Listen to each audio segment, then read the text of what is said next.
بینەرانی عزیزم دووبارە سڵاوتان لێبێت لەگەڵ میوانەکانم بەردەوامین لە گفتوگۆی ناو ئەم ئەڵلقەی دووجار بیرکەرەوە بە شێوەیەکی ڕاستەوخۆ. ئەمەوێ بیرتان بخەمەوە کە لە بەشی یەکەمیان بەرنمەیە کاقادر ڕزگەی بەهۆی ڕێگابان و قەرەباڵغی ئەو مەسەلانەوە تۆزێک دواکەوت، بەڵام لەم بەشەوە و لە بەشی دووەم و سێهەم واتە لەگەڵمانە بێت بە خێراتنی یەکەم سەرسەر و سەرچاومان. هەروها بڕیارە کاک هەڵگورد حکمت بەڕێوەبەری ڕاگەیاندن و ڕۆشنبیری وەزارەتی پێشمەرگەش بە SNG و لە ڕێگەی مانگە دەستکردەکانەوە لەگەڵمان بێت و پرسیارەکانی بینەران و خۆمانی ئاراستە بکەین. کاک قادر، من ئەمەوێت لە بەرەوەی تازە گەیشتووی ئەو پرسیارەت لێ بکەم. دەوترێت جیاوازی ئەکرێت لە نێوان بەرەکانی جەنگ وەکو نازانم چۆن ئاماژەی پێبم، چونکە تابیرەکە تۆزێ ناخۆشە لە زۆنی سەوز و زەرد ئەوتێت بۆ نمونە تەنانەت دابشکردنی چەکەکانیش بە یەکسانی نییە. تا ئێستا شتە ماوە یانەما هەر قسەیەکە و ئەکرێت و ئەسڵ و ئەساسی نییە. زۆر سوپاس بۆ میوانداری ئێوە سەبارەت بە پرسیارەکەی جەنابەت. نازانم مەبەستت ئەم هاتنی ئەم چەکانەیە کە لە ئێستادا گەشتە چەکەکان بەسەرکردنەوە گەرا و چەکانەی کە گەشتونەتە هەرێمی کوردستان لە دوای ئەو کۆمەک و هەنێکی لە ڕێگەی کۆمەک بووە، هەنێکیشی لە ڕێگەی کرینەوە بووە. چەکی ئەو وڵاتانەی کە ئامادەبوو ناریکاری هەرێمی کوردستان کەم بەهۆی ئەو جەنگەی کە هەرێمی کوردستان تێکەوتووە. لە دوای گەشتنی ئەو چەکانە ئێمە بە دوواداچوونمان بۆ مەوزوعە کردووە لە وەزیری بەڕێز وەزیری پێشمەرگەش پرسیارمان کردووە. وەزیری پێشمەرگە تاکید لەوە کاتەوە کاڵێ ئێمە چەکەکانمان بە یەکسانی بۆ هەموو میحورەکانی شەڕ دابش کردووە، بەڵام لەگەڵەوەشدا لەوانەیە لەبەرەوە لە سەدی مووسڵ لە سنووری میحوەری مووسڵ و پارێزگای مووسڵ لەو فترەیەدا شەڕ بوو بێت، ینی شەڕی زیاتری لێبوو بێ ئەو ماوەیە لەوانە ئەو ڕێژە تەقەمەنیە پتر بوو بێ کە ئێمە بۆ ئەوێمان ڕەوانە کردووە. بەڵام ئەو بۆمانانیە کە لە میحوەرەکانی کە شەڕ نەبوو بێ هەمومانمان ئاگادارین کە لە میحوەری جەلەولا بەردەوام ماوەی چەند مانگێکە هێزی پێشمەرگەی کوردستان قەسم هەر بە تەنها میحوەری جەلەولاش نییە، بەڵام زۆرترین شەڕ لەو میحوەرە بووە. بەڵام بەر لە هاتنی ئەم چەکانە ئێمە لە ڕێگەی ئەفسەرانی ناو لیواکانی سەر بە وەزارەتی پێشمەرگە پەیوەندیمان پێوە کرا کە وتیان ژمارەیەک لە بیکێسی و قەناز دابش دەکرێت لە چوارچێوەی لیوا مشتەرەکەکان ئەو لیوانەی کە لە میلاکی وەزارەتی پێشمەرگەنە تەنها ئەدرێ بە برادرانی یەکەی هەشتا، نادرێ بە برادرانی یەکەی هەفتا. خۆم چەندین هێشتا یەکەی هێشتا و هەفتا بەڵێ خۆم چەندین تەلەفۆنم بۆ هات و دواتر تاکیدم کردەوە لە یەکێک لە فەرماندەکانی یەک لەو لیوانە وتی بەڵێ ڕاستە ژمارەیەکی کەم چەکاتووە تەنها دراوە بە یەکەکانی هەشتا. بەڵام لێرەوە تاکید دەکەمەوە کە بەر لەو کاروانانەی چەککە ئێستا هاتن بەر لەو وادەیە دیارە ئێمە ینی بۆی بابەتەکە تێکەڵاو نەبێ بەر لە هاتنی ئەمەی کە ئێستا باسی دەکەین لەو کۆمەکی چەکا کە ئاگات بە هەرێمی کوردستان وتراوە پەیوەندی بە ئێمەوە کراوە. ئێمەش پەیوەندیمان بەلانە پەیوەندیدارەکان کرد کە بۆ باش ژمارەکەش کەم بێ بۆ ئەو ژمارەیە لە کاتێکدا کە لە هەرێمی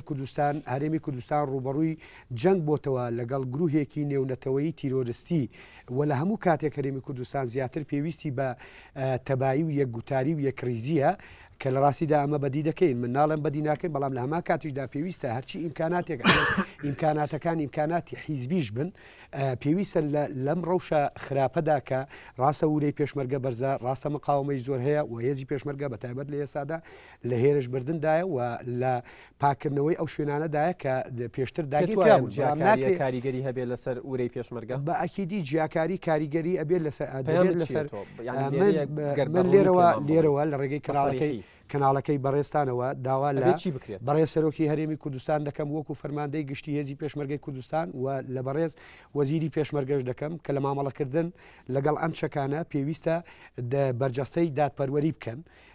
لەبەرەوە کە هێزی پێشمەرگەی کوردستان هێزی نیشتیمانی هەرێمی کوردستانە و هێزی بەرگریکار و پارێزگاری کارە هەم لە خاک هەم لە هاوڵاتیان. قادر وەزیری پێشمەرگە بەنسبەت کە ئێمە لە ێناڵتی دووبارەیەکەمەوە ینی بڕیارمان داوە غێری دەستەواژەی هێزەکانی هێزی پێشمەرگەی کوردستان شتی تر بەکارنێنین، بەڵام ئەم هێزانە هێزەکانی هەفتا و هێزەکانی هەشتا وەکو خۆت بابەتەکە دووروژان تا چەندە لە ژێر ئەوامیری یاخود بە عازی وەزیری پێشمەرگە و سەرۆکی هەرێمی کوردستانە جوڵێنەوە. لە ڕاستیدا هێزەکان بەشێ لە هێزەکانی ئێمە 12 لیوە لە زمانی وەزارەتی پێشمەرگەدان هێزی پێشمەرگەی کوردستان هێزی هەموو خەڵکی کوردستانە لە زمنی وەزارەتی پێشمەرگەی حکوومەت یاریمی کوردستاندان و دواتر ئەم دوو لیوای کەش بە نمونە لیوای شانزە کە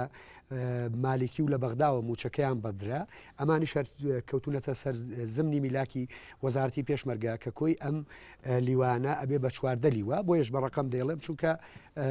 لە جەریدەکان و لە لێدوانەکانی کە بڵاو کراوەتەوە ئەم هێزانە لە ژێر فرمانی سەربازی هەم فەرماندەی گشتی هێزی پێشمەرگە و هەمیش وەزیری پێشمەرگەدان بە تاکیە چونکە هێزی پێشمەرگەی کوردستان ئیلتیزامێکی باشی هەیە بەڵام من دەکرێ بڵێم لە دەرەوەی ئەم وەزارەتە کە هێزی هەشتا هەیە هێزی هەفتا هەیە بەهۆی ئەم ڕەوشە کە هاتۆتە ئاراوە کۆمەڵێک لە فەرماندەی سەربازی لە سەردەمانی شاخ لە ئێستادا لە هەندێ میحوەر قیادەی ئەم میحوەرانە دەکەن ئەمە لە ڕاستیدا خۆی پێویستە موسسەی سەربازی هەبێ لە هەرێمی کوردستان واتە میلاکی وەزارەتی پێشمەرگەنین بەڵام سەرپەرشتی دۆخەکەکەن وەکو میلاکی وەزارەتی پێشمەرگەن بەڵام لەوانەیە لە زمنی وەزارەتی پێشمەرگە خاننشین بن نەک فیعلی بن بەڵام ئەمە پێویستی وای کردووە کە ئەمانیش بێن قیادەی فەرمیش داوایان لێکراوە بەڵام بۆ ئەوەی بە کورتی وەڵامی جەنابەت دەمەوە من لە ئێستادا هەماهنگێکی باش دەبینم لە نێوانی وەزارەتی پێشمەرگە و لە نێوانی فەرماندەی هێزەکانی هەشتا و فەرماندەی هێزەکانی هەفتا هەماهنگی باشەیە و من ناڵم بە دەرنیە لە کەم و کوڕی بەڵام درێکردنی هەمویان بە مەترسیەکان هەماهنگی کامیل بفەرمێ ئامادە بێت بۆ ئەوەی کاتی هات پرسیارەکەی بکات ئەبوو کاروان کۆمەڵی قسەت هەبوو بمبورە من پرسیار ناکەم بۆی تەواویانکەی تەکمیلەیەک بۆ قسەکانی من وەکوتم پەرلەمان ڕۆڵی خۆی بینیوە و سەردانەکانی بەردەوامە هەتا دوێنێ بەڵام ئەگەر بەراوردێک بکەین ئاگادارن کە جیاکاری کرابێت بڵێ من ئێستا دێمە سەری ئەوە ینی کە تەباشا ئەەکەی پرسیارەکەی پێشتر سەردانەکانی پێشتر و ئێستا جیاوازیەکەیە ینی ئەتوانین بڵێن بارودۆخی بەرەکان باشتر بووە تۆ مستەلزەمات و پێویستیەکانی پێشمەرگە زیاتر دابین کراوە بەڵام گرفتی ئەساسی ئەوەیە کە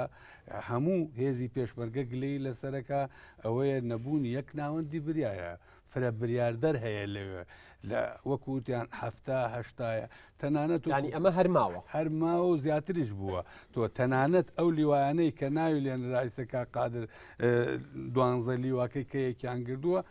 عینی هەر دوانزە لیواکە لیوای ئەو دوولایەنەیە یعنی ئەگەر ئامر لیواکە پارتی بوو بێت ئەوە جێگرەکە یەکێتیە ئەگەر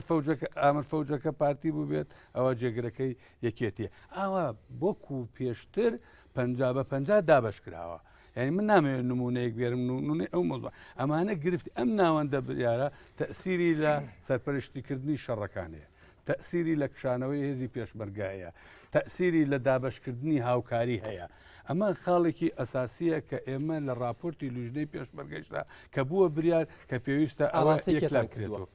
ئاراستەی سەرۆکی هەرێم کراوە ئەو مەسەلەیە هیچ بڕیارێکەیە کە وەڵامی هەبێت یان هیچ وەڵامێکتان وەرگرتووە تاکو ئێستا ئەو پرۆژە بریارە تا ئێستا وەڵامەکەی نەگەیشتووەتە دەستی من خاڵێکمە تەقدیمتان کردووە پێ هەفتەیە پێش ئێستا هەفتەیەک پێش بۆی بینەریش بەرچاوی ڕوون بێت ئەوە تا ئەبوو کاروان پەرلەمانتارە لە کوردستان و لە لیژنەی پێشمەرگەیە باس لەوە کاکە ئەڵێن نەک هێزەکانی هەفتا و هەشتا ئەو مەسەلانە هەرماوە بەڵکو زیاتریش بووە ئێستا واڵێت نەبوونی ناوەندێکی بڕیاری یەکگرت و کاریگەری سلبی ئەبێت لە سەردۆخەکە واڵێم خاڵانەمان ئاڕاستی سەرۆکی هەرێم کردووە یەک هەفتەش ئەبێت چاوەڕێین سەرۆکی هەرێم وەڵاممان بداتەوە من خاڵێکی تر هەیە ئێمە قسە لەسەرەوە ناکەین دەستخۆشی لە کەناڵەکانی ڕاگەیاندنەکەین کە پەخشی بارودۆخی جەبهەکان و چاوپێکەوتن لەگەڵ بەرپرسان و ئەوانەکە مەسلەی زانیاری ئەوە نییە گرفتی ئێمە لەوایە چ کەناڵەکانی ڕاگەیاندن چ بەرپرسەکانیش چەک گەیشتە ئەم بەرەی ئەم بەرە چەک نەگەیشت تەماشا کرد ئەم هێزانە هێزێکی پێشمەرگە بەڕێوەیە گەیشتە سلێمانی و بەرەو خوورماتور ڕێکەوێت و گەیشت یەکێکی ترەڵێن نەگەیشت ئێمە ئەم تەسریحانە تەنانە هەر ڕاگەاندن نییە هەر بەرپرسەکانیشن یعنی ئەوە ئێمە لێ هێرش ناکەین تاکو فڕۆکەکان بەردومانیان نەکەن ئەمە لە هیچ زانستی سەربازیەکە ئەم تەسەڕوفانە هیچ ئەوەی نییە ئەو خاڵشی کە پەیوەندی بە معنەویاتی زۆر سپاس ئەو خاڵشی کە پەیوەندی بە معنەویاتی پێشمەرگەوایە بەڕاستی ئەوەیە پێشمەرگە خەڵکی کوردستان وشیارە هێزی پێشمەرگە وشیارە هەک معنەویات بە ئاسانی دروست نابێتەوە تۆ بەڕاستی ئەگەر لە مەخمور بکشیتەوە خەڵک لە هەولێر ئەزانەیە سەدان کە سوکاری لە مەخمورە ئەگەر لە جەلەولا بکشیتەوە خەڵک ئەزانەیە لەبەرەوە ئەگەر تۆ هێریش بەریت و سەدی مووسڵ بگریتەوە لێرە ئێتمینانی زیاترە بن و مرتاح یعنی وەکو ئەوە بڵێ من بەڵام ئەوەی کە هەڵی گەورەیە وەکو برادران کۆکین لەسەری ئەوەیە کە مووقع پیشاندان کە چەکی هێزی پێشبکە پیشاندان کە تۆ ئەڕۆی یەکەمین بەرەی شەڕ کە 300 مترە 500 مترە تەلەڤیزیۆنەکەت تێ کەناڵەکەت تێ دەبابەکان دۆشکەکە هەموو ئەمانە پیشانەدا ئەمە ڕاستی تەنانەت شوێنەکانی هەندێک شوێن لەبەرەوە من وتم ئەم بارودۆخی سەرەتا قسەم لەسەر ئەوە کرد کە ئەمە مەسلەیەکی هەستیارە قسەکردن لەسەر ئەم مەوزوعانە ئەگینا کۆمەڵێکم و کوڕی هەیە دیارە وازەحە ناکرێ ئێمە قسەی لەسەر بکەین هەر بۆیە من چۆن گلەیم لە حکوومەتەیە کە پێشتر بایەکی بە پێشمەرگە نەداوە چۆن گلەیم بە ئەحزابە بە شێوەیەک پەروەردەی کردووە کە زیاتر داکۆکی کار بێلەوە گلەیش و ڕخنەیشم لە ڕاگەیاندن و کەناڵەکانی ڕاگەاندنێ ئەوانیش لەم سەردەما هاتنە مەیدان و کێشەی پێشمەرگە و کەم و کوڕی پێشمەرگە و گرفتی پێشمەرگە لەم کاتە باسەکەن کاکاتا ئەبوو کاروان و کە قادریش ینی دەستیان خستە سەر خاڵێکی زۆر زۆر گرنگ ئەویش نەبوونی ناوەندێکی یەکگرتووی بڕیارە ئەڵێ فرە ناوەندی هەیە فرە بڕیاری هەیە فرە سەرکردەی و فرە فەرماندەیی هەیە و باسی لە هێزەکانی هەفتاوە شتا کرد کە تۆ لێرە بە شێوەیەک لە شێوەکان تەمسیلی پارتی دیموکراتی کوردستانەکەیت و هێزەکانی هێشتاتان هەیە ئەمە چ سلبیەتێکی هەیە لەسەر دۆخەکە بەخۆی ینی با لەوە دەست پێ بکەین بۆچی یەک ناوەندی بڕیار نییە بەڕای من ینی سیستەمی بەرگری لە کوردستانە نەیتوانیوە وەک سیستەمێکی مؤسساتی تعریفەی خۆی بکە بۆ نەی کردووە ئەلێرەوە هەموو لایەکتیا شەریکین ینی تەنها مەسەرەن وەزارەتی پێشمەرگەیە مؤسساتی بەرگری ئەم وڵاتە نییە کە نەیتوانیوە خۆی وەک دەسەڵاتێکی مؤسساتی نمایش بکە بەڵکو کۆمەڵێ فاکتەر هەیە یەکەم ئەبێ ئەوە بزانین کە 20 ساڵ بۆ حکومڕانی وەک کورد دەڵێ پێچی مێزەرە یعنی زۆر نییە بۆ مێژوو و بۆ حکومڕانی 20 ساڵ کەمە ئەمە خاڵێک خاڵی دووەم ئەوەیە کە مەسالیحی دەوڵەتە گەورەکان لە ئاستی ئیقلیم و لە ئاستی دنیا بە کوردستان هاتێپەڕن موقعی جوگرافی کوردستان ناپلیۆن بۆ نابۆرد ئەڵێ ژینگەی جوگرافی کاریگەری بۆ سەر ژینگەی سیاسی و کۆمەڵایەتی و سەقافی هەیە ئەرستۆش هەڕەئی وایە ئەڵێ یۆنان کە بوو بە پێشەنگی مەسەلەن مێژوو لەبەر ئەوە بوو موقعی جوگرافی یۆنانیەکان یۆنان وابوو کە ئەم هەیبەتەی یا بە یۆنان کە بێ بە خاوەنی کللتور و تاریخ کوردستان دڵی شێشەکانی ڕۆژهەڵاتی ناوەڕاستە مەسالیحی ئیقلیم مەسالیحی وڵاتە گەورەکان ئەلێرە تەرجەمە ئەکرێ خاڵێکی تر ئەوەیە بەداخەوە یعنی کایەی سەقافی کوردی ڕۆشنبیری کورد نەیتوانیوە بە مەسئولانە تعامل لەگەڵ دەسەڵاتی سیاسی بکە بەعکسەوە یعنی لە یەکەم ڕاگەیاندنی دەسەڵاتی کوردیەوە ڕۆشنبیری کورد لە تەسادوما بۆ لەگەڵ ئەم دەسەڵاتە کە ینی تەسادومیان گەر بۆ عیبارەیە بیڵێمەوە لە خۆشیە بۆ لەگەڵینەکان ینی ویستویانە ئەم دەسەڵاتن ینی بە شێوەیەک لە شێوەکان ناشین بکەن و کێشەی بۆ دروستکەن و ڕخنەی لێبگرن یاخود فعلەن دەسەڵاتەکە کە هەبووە ینی شێوازی دەسەڵاتدارێتەکە بووە کە وای کرد ڕۆشنبیرانیش ڕخنەی لێبگرن ئەزان گرامشی تعریفێک بۆ ڕۆشنبیرەکە ئەڵێ ڕۆشنبیر ئەو کەسەیە کە بەرهەمی هزری هەیە ڕۆشنبیری کورد بەداخەوە بەس منتەقید بوون ینی انتقادی دەسەڵاتی سیاسی زۆر بیان بە شێوەیەکی گشتی من ینی حرمەتم هەیە نامەوێت مەسەلەن ئەمە وەک ئیتهامێک ببەخشمەوە بەس بەڕای من با بڵێن سربەخۆ نەبوونی کای سەقافی کوردی تەسیری لەوە هەیە کە دەسەڵاتی سیاسی لەم منطقەیە نەیتوانیوە دەسەڵاتێکی مؤسساتی بێت لە ضمنی ئەوە دەسەڵاتی سیستەمی بەرگری تۆ خەریکە لە پرسیارەکە ینی دوور ئەکەویتەوە من باسی هێزەکانی هەفتاوە شتام کرد بەڵێ باسی منطقی ئەوەکەم ئەگەر دەسەڵات ئەگەر سیستەمی بەرگری بە کۆی سیستەمەکە بە ناوخۆ و بە پێشمەرگە و بە هەموو بەشەکانی ترەوە دەسەڵاتێکی مؤسساتی بێکەواتە یەک ناوەندی بڕیاری هەیە شرۆڤەی ئەوم کرد بۆ دەسەڵاتەکەی مؤسساتی نییە لەبەر ئەم خاڵان بەڵام ئەوەی گرنگ بێ ئەبێ بزانین ئەم جەنگە لە حەسیلەی نهائیە کورد و بەرەی کوردی سوودێکی زۆر گەورە لەم جەنگە ئەبینێ و برنەوەشی مسۆگەرە لەبەرەوەی یەکەم ئەم جەنگە تەجوبەی یاینێ تەجوبەی ئەوە یاینێ ڕۆحی مقاومەت و تەحەدی لای تاچی کورد لای هەستەکەی بردنەوەی مسۆگەر بۆ ئەگەر ئەمریکا تەدەخلی نەکردە حقی خۆیەتی ئەمریکا بەشدار بێت لەبەرەوەی کاتی حداسی سەپتەمبەر بۆ خۆی ئەمریکا لە حداسی سەپتەمبەر کە ڕوبەڕووی تیرۆریستان بۆ داوای هاوپەیمانەتی کرد ئەو قوتبە گەورەی دنیا خاوەن جەبەروت و جبەخانەی عسکەری بە تەنها شەڕی تیرۆری نەکرد داوای هاوپەیمانەتی کرد تەحالفێکی زۆر گەورەی دروست کرد لەبەرەوە کورد حەقی خۆیەتی دەستی هاوپەیمانەکانی کە ئەم لەناو بلۆکی دژە تیرۆرە جێپی خۆی کردێتەوە سەرکرداتی سیاسی کوردستان حەقێتی لە ڕوبەڕووبوونەوەی تیرۆرە هاوپەیمانەکان بێنناوە خاڵێکی تر ئەگەر زۆر بەکوتی بێت چونکە ئەو پیاوەش دەمێکەوە جەنابەت باسی ئەوەت کرد چی ئانی بکرێت بۆ پێشمەرگە بەڕای من ینی شتی ئانی بۆ پێشمەرگە ئەوەیە چی بکرێت بۆ پێشمەرگە دووشت یەکەم ئەوەی ئانیە پێویستە بار و ژیان و گوزەران و معیشەتی پێشمەرگە باش بکرێت خۆش بەستان وایە ئەمە بووە بە پرۆژە بڕیار لە ئێستا لە بەردەست سەرۆکایەتی هەرێمی کوردستانە بۆ واژووکردن برادرانی پەرلەمانتار زیاتر لەوە شارەزای ئەم هێزە وەکشتی ئانی پێویستە تەسلیح بکرێت بە چەکی نوێ چەکێک لە ئاستی بەڕنگاری جەبهەی تیرۆرا بێت چونکە تیرۆریستان ئێستا خاوەنی دوو جەبەروتی چەکن یەکەم لە سووریا دەستیان گرت بەسەر چەکی رووسیا کۆمەڵی چەکی رووسیا ئایا دەستیان گردیا پیان بەخشرا ئەمە مۆزوعیشکەیە کە نازانرێ بۆ مەسەرەن ئەم مەنتیقە گەورەی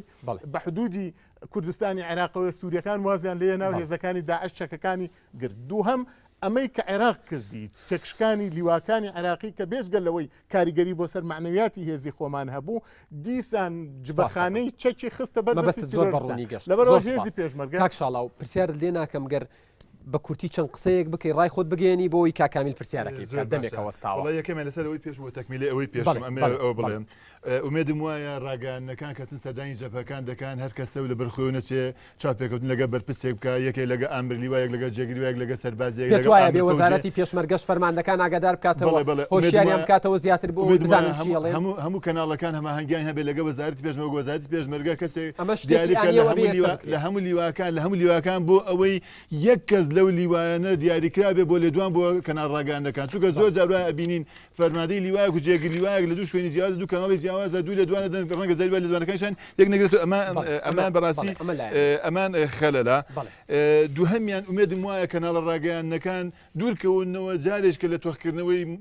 فۆرمی حیزبەتی بەسەر پێشمەرگەداوە جەپەکان نەحیزبێنن لە شێوەکان دوور ئەکەونەوە حیزبەکان خۆیان بەداخەوە هەندێک کەناڵ هەیە بەڕاستی هەدا هەندێک کەناڵ هەیە کەناڵێکی ڕاگەاندن بە کامێرایەکەوە ڕۆشتووە لە بەرەیەکە ئاڵای حزبێک بەرزکراوەتەوە چی بکات تەسویری نەکە ئومێدمان وایە ئەم کەناڵ ڕاگەیان دەتوانێت ئەم ئاڵایە تەسویر نەکات لانی کەم بۆ ئەوەی تەسویری بکە باشترە بۆی وەکەوەی سەرۆکی هەرێماتە سەرخەت وتی ئاڵای جگە لە ئاڵای کوردستان نابێ ئاڵای هیچ لە ئەگەر سەرۆکی هەرێم لە کەناڵێکی ڕاگەیاندنەوە نەیبینێ ڕەنگە قەت خۆی سوتفەی نەکردایە بۆ من ئاڵای حزبێک کاگەت بێزگەلەوە کەناڵمان هەیە ئەچێ ڕاستەوخۆ لە تەلەڤیزیۆنەکانیانەوە ئەم هێزانە پیشانەدا بڵاویان نکاتەوە کە لە ئەو حیزبەوە نزیکە کە ئەم ئیشی بۆ دەکەن ینی ئەمە کارێکی خراپە ئەمە دەوتری هەلی یەکسانیش بۆ کەناڵەکانی ڕاگەیاندن نییە ئەوەڕوا لایەنێک ڕێگەی پێ ئەبێ هەموو ڕاگەاندنەکان ئەوە بابزانن ئەم جەبهەیە جەبهەی کووردە بەرامبەر بەهێزێکە دوژمنی کووردە لەم جەبهەیەدا دوژمنەکانمان یەکێتی و پارتی و گۆڕان و ئیسلامی شوعی نازان ئەو فشەکەی تەقێنن بەڕێما تەقێنن بۆ ئەبێ هەمووشان بێ زۆڵان بینەوە دوای ئەوە تراماژە پێ بێ ڕێگەت پێدەم دوای تەکمیلێکی بڵێ باشە بمبورە لە ساڵی 2009 دەستکراوە بێخستنی هێزی پێشمەرگە وەک قادریش وتی تا ئێستا 12 لیوار ڕێکراوە بەشێکی زۆری هێزەکان تا چوارچەی هێزەکانی 1970 ماوە ئەوەی من ئەیبینم کە بۆچی ناکرێت تەنها یەک هۆکارە ئەویش نەبوونی ئیرادەیەکە لەلایەن ئەو حیزبانەیە کە هیچ چەکداریان نانەوێت هێزی چەکداری ئەوان بێت زۆر سپاسەکەم کاکامیل فەرموو ببوورە دەمێکە لەوێ وەستاوی لە مایکەکە نزیک بیتەوە فەرموو من پرسیارەکەم بەڕاستی ئاراستەی کاک شەعەتا و کاک قادرەکەم یعنی هەردووچان ئەگرێتەوە جا دەربارەی هێزی پێشمەرگە هێزی پێشمەرگە پرسیارەکەم داوا لێ بڕن دوور و درێژترە وێل چونکە لە چەند ساڵی ڕابردووە هێزێک بە ناوی جندول ئیسلامەوە لە ناوچەی هەورامان دروست بوو ئەم جندول ئیسلامە تقریبەن ژمارەیان لە 100 کەس تێپەڕی نەئەکرد هەموو هێزی پێشمەرگە لە ناوچە و منتیقی سلێمانی بەشەڕی ئەم تیرۆرستانەوە مشغوڵ بوو و ئاخری هەتا ئەمریکا لە دەریای سوورەوە لێینەیە ئەم چەکدارانە کۆتیان پێ نەهات هەموو هێزی پێشمەرگان مشغوڵ کرده بوو سلێمانیش مەترسی ئەوەی لێ نەشت بوو کە ئەو چەکدارانە ڕۆژ بۆ ڕۆژی نزیک ببنەوە سلێمانیش بگرن بەڵێ پرسیارەکەشم ئەوەیە ئایا ئەم شەڕەی ئێستا کە تەسەور نەئەکرا ڕێکخراوی داعش بە ناوی عێراق و شامەوانێک کە ماوەی ساڵێک نابێت ماوەی ساڵ و نیوێک نابێت دروست بووە وە کوردیش ئەڵێن ئێمە 400,000 پێشمەرگەمان هەیە هاتووەتە کوردستانەوانێ وە شارێکی گەورەیەک و مووسڵ و چەند شارۆچکەیەکی داگیر کردووە ئەگەر ئەمریکا بەجواب نەهاتایە وڵاتە زلهێزەکان لەسەر کورد بە جواب نەهاتایە لەیان نەدایە تەسەورتان ئەکرد بارودۆخەکە بە چ ئاراستەیەکە ئەڕوا ئایا ئیتر دەرسوپەنتی لێوەرناگرن بۆ ئەوەی ئیتر بەخۆیان بچنەوانە و هێزی 400,000 پێشمەرگەی نێڵ 100,000 پێشمەرگە بمێنێ بەڵام هێزێکی مدەڕەب پڕ لە چەک بە موچەی باشەوە بە ئیمکانیەتی باشەوە و تەسلیم بە وەزارەتی پێشمەرگە زۆر سپاس دەکەم کاکامیل زۆر سپاس دەکەم زۆر سپاس دەکەم کاکاوە گەر فەرمێ کاقادر لە تۆ دەست پێەکەم وەڵامی پرسیارەکەی بیتەوە زۆر بەس پرسیارەکان جارێ بەڵام لەسەرەوە ئەوەی کاک بێت وەڵامی پرسیاری جەنابیشی دەدەمەوە بەڵێ ئەوەی کاکشاڵا وتی ئیرادە نییە من پێم وایە ئیرادە هەیە بۆ تێکەڵاوکردنەوەی ئەم هێزانە ئەگەر ئیرادە نەبووە بۆ تێکەڵاوکردنەوەی ئەم هێزانە 12 لیوا تەشکیل نەدەکرێت ڕاستە ئێمە وەکو هێستەکە لە 2009 تا ئێستا هەر ئەوەندەیان بەتاکی ئاخۆی لە ساڵی 1992 ئەوەی کاکشاڵا وتی ڕاستە پرۆسی تێکەڵاوکردنی هێزەکان و بنیادنانی فەوج و لیواکان و خواردتریش سریەکان ئەو کات دەستی پێکرد بەداخەوە کە شەڕی ناوخۆ دروست بوو ئەمەی هەڵوەشاندەوە دواتر کە شەڕی ناوخۆ کۆتایی دێ پرۆسی تێکەڵاوکردنەوەی هێزی پێشمەرگەی کوردستان لە چوارچێوەی وەزارەتی پێشمەرگەدا دەستی پێکردەوە و ئەگەر ئیرادە نەبایە بۆ تێکەڵاوکردنەوەی ئەم هێزانە ئێستا 12 لیوا دروست نەدەبوو من پێم وایە ئیرادە هەیە بەڵام ئیمکانات نییە و ئەبێ حکومەت هەر چۆنێک بێ بودجەیەکی تایبەت تەرخانکە بۆ ئەوەی هەموو کۆی هێزی پێشمەرگەی کوردستان تێکەڵاو بکرێتەوە وەڵامی پرسیارەکەی بیتەوە حەقی ئەوان نەخۆ ئەوەی جەنابی پرسیاری کرد ڕێکخراوی تیرۆریستی داعش ئێمە هەروانەی بینین کە گروهێکە چەند مانگێکە دروست لە ڕاستیدا ئەمە گروپێکی نێودەوڵەتیە ئەم گروپە زۆر لە سەرچاوەکان باس لەوە دەکەن کە القاعدە ئینشقاقی کردووە ئەم گروپە لە ئەوان جیابەتەوە ئێمە ناچینە سەر تاریخ و مێژووی ئەم ڕێکخراوە بەڵام ئەم ڕێکخراوە جگەلەوەی کە گروهێکی تیرۆریستی نێودەوڵەتیە پاڵپشتی نێودەوڵەتیشی هەیە لەوانەیە لە ئێستادا پێویست نەکا ئێمە ناوی هەنێ دەوڵەت بێنین و کاتی بەرنامەکەش زۆر بگرین بەڵام ممکن نییە پاڵپشتی نێودەوڵەتی نەبێ سەبارەت لەگەر وڵاتان تەداخولیان نەکرد ئەگەر وڵاتان تەداخولیان ئەمە جەنگی تیرۆرە پێویستە کۆمەڵی نێودەوڵەتی لەسەر ئەمە بێتە دەنگ و تەداخول بکە تەداخولیش کراوە هاتوۆتە دەنگیش و من پێشم وایە تەداخولی هاوپەیمانان بە هێزی ئاسمانی و نردنی چەک بۆ ئەمریکا و ئەوڵاتانەی کە خۆیان بە دۆستی کوردەزانن تەداخولکردنی ئەمان شتێکی زۆر ئیجابی بوو لێرەشەوە دەستخۆشییان لێ دەکەم تەواو نەبوون وەڵامەکەی وەڵامی پرسیارەکەی و داوەتەوە بۆ ئەوەی قسەی ترت هەبوو تەکمیلەی بکەوە کاکات هاتۆش بە شێوەیەک لە شێوەکان پێشتر و وەڵامت دایەوە گەر تۆش قسەیەکی زیادەمەیە بۆ برای بەڕێز کامیل خۆی یەکەم ینی تیرۆر پرسێکی جیهانیە ڕوبەڕووبوونەوەی مەترسیەکانی تیرۆر پێویستی بە هەماهەنگی جیهانی هەیە دوایەوە ئێستا ڕێکخراوی داعش وەک جەنابی کاگەقار ئەڵێ ڕێکخراوێکە بە تەنها ڕێکخراوێک نییە ئێستا دەوڵەتە بۆ معنایی خۆی وەک دەوڵەت ڕاگەیانوە خاوەنی جەبەروتی چەکی ڕووسی و چەکی ئەمریکیە وەک پێشتر ئاماژەم پێکرد خاوەنی ئیقتصادێکی زۆر گەورەیە داعش دەستی گرت بەسەر دەخل و دارایی بانکەکانی مووسڵ و تکریت و ئەنبارە ئێستا ڕۆژانە بە پێی ئەحسایەکان بای 3 ملیۆن دینار نەوتە فرۆشە 3 ملیۆن دلار کەواتە ئیقتصادێکی زۆر باشی لەبەردەستە سنوورێکی فراوانی لەبەردەستە چەک و جبەخانە لە مەنطقەی تکریت گەورەترین جبەخانەی جێشی عێراقی لە تکریت و لە بێجیە کە ئێستا لەبەردەستی تیرۆریستانە لەبەرەوە ئەم هێزە ڕوبەڕووبوونەوەی ئەم هێزە پێویستی بە هەماهەنگی نێودەوڵەتیە و ڕاکێشانی هێزە گەورەکان عیب نییە یعنی مەعیبە نییە بڵێن دیبلۆماسیەتی کوردی یان هێزی پێشمەرگەی کوردستان نەیتوانێت ڕوبەڕووی داعش بێتەوە ئەوە تا ئەمریکا و بریتانیا ئەمە سەرکەوتنی دیبلۆماسیەتی سەرکراتی سیاسی کوردستانە کە ئەوانیان لێناوەتە ئەم هێزە گەورانە بێنێتە سەر خەت شەڕی تیرۆر بکالێت زۆر سپاسەکەم کاکە تا کاکاوە گەر فەرمی ڕێگەت پێدەم بەدڵنیایی پرسیارم هەیە بۆ کاکەعەتاش و بۆ کاقادریش ئەم دوو بەڕێزانە هەردووکیان لێپرساون هەریەکە و لە حیزبیەکان ناکرێ خەڵکی کوردستان لە وڵاتەی ئێمە دەیان ساڵە سەدان ساڵە چاوەڕوانە هێزێکی نیشتیمانی هەبێ بۆ ناپرسن لە حیزبەکانیان کە ماوەی 23 ساڵە حکم دەکەن ئەوە ئێمە تووشی دەیان نەهامەتی بوون و دووبارە سوکاتی بە کورد کرایەوە و کورد ئەنفال کرایەوە یعنی بۆ ئەمانە ئەم سەرکردانەی ئێمە نانەوە هۆشخۆیان هێزێکی نیشتیمانی دروستکەن بۆ ئەم وڵاتەی خۆمان ئەگەر هێزێکی نیشتیمانی هەبوو تاک بە تاکی ئەم کۆمەلگای ئێمە ئامادەی بچێتە بەرەکانی جەنگەوە بەڕاستی تا ئێسێش ئەو هێزانەی کە باسی دەکەن و یەک نەگرێنەوەوانێ و یەکیان نەگرتوتەوە تەنان خەڵقی مەترسی هەیە کە بچێتە بەرەکانی جەنگەوە ینی مەترسی هەیە لەگەڵ ئەم دوو هێزە لانی هێزێکان نەبی لە هێزەکەی کە ترسی کاکە ینی زۆر زەرورە من داوایان لێ دەکەم لە برادران ئەگەر زەختێکی تەواوکەن لە سەرکردەکانمان بۆی هێزێکی نیشتیمانی لە وڵاتە بەستی کات دروست. زۆر سپاس. دروستکردنی هێزێکی هێزی پێشمەرگەی کوردستان یا تێکەڵاوکردنەوەی هێزی پێشمەرگەی کوردستان لە ڕاستیدا ئێمە ئەگەر هاوکاریەکی هاوڕێکانت بکەیت هاوکاریەکیان بکە سوپاس دەکەم. مەترسی ئەومان هەیە هەر تەنانەت ئێستا کەوچەکانەی هاتووە وەکو بەڕێز باسی کرد 50 بەش ینی با ئەمە کۆتایی بێ بەڕاستی ئەو مەبەستە شرگەشت. من هیچ بەرپرسیارەتێکی حیزبیم نییە ئەندامی پەرلەمانم و لە فراکسیۆنی سەوز شانازیش بەمەوە دەکەم بەڵام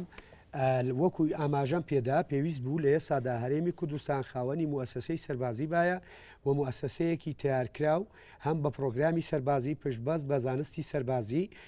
و هەمیش بە موەسسەیەکی تیارکراو بە چەک و هەموو پێداویستە سەربازیەکانەوە سەبارەت بە دروستکردنی هێزی نیشتیمانی. ئەم هێزەی کایە لە ئێستادا هێزێکی نیشتیمانیە. هێزی پێشمەرگەی کوردستان لە هەموو میحوەرەکانی شەڕ کە جەنگ دەکا من و تۆ هەموو خەڵکی کوردستان دەپارێزی کە لە جەلەولا شەڕە لە مووسڵ شەڕە لە هەموو میحوەرەکانی شەڕگا یا میحوەرەکانی شەڕشەڕە ئەمان بە دوای ئامانجی حیزبی و دەستکەوتی حیزبی و مەرامی حیزبی نەکەوتون. ئەمان پیادەی یان بەدیهێنەری ئامانجی نەتەوەی و نیشتیمانینە لەوێ شەڕ بۆ حیزب ناکەن. ڕاستە من هاوڕام هێزی 1970 هەیە و کۆمەڵک هێزی کەش تەنانەت هێزیان هەیە. ئێستا کاگە بووکاروان خۆی لە حیزبی شوعیە حیزبی شوعیش هێزی هەیە مەبەستمەوە نییە من بە ئەوە واناڵێم بەڵام کۆمەڵک هێزی کەشەیە خۆزگە لە کوردستان ئەم واقعیان نەبوایە بەڵام ئەوە بەو مانانیە ئێمە پێمان وابێ ناکرێ ئاسەنگی گەورە لە بەردەم بنیاتنانی هێزێکی پیشەی و هێزێکی نیزامی کە هێزێک بێ لە ئاستی هەم توانای سەربازی قوەی سەربازی لە ئاستی پارێزگاریکردندا بێ لە هەرێمی کوردستان و خەڵکی کوردستان. لایانی تری پرسیارەکەی بۆ تۆ جێ هێڵم بۆی وەڵامی بیتەوە کاتەکە استقلالکەین.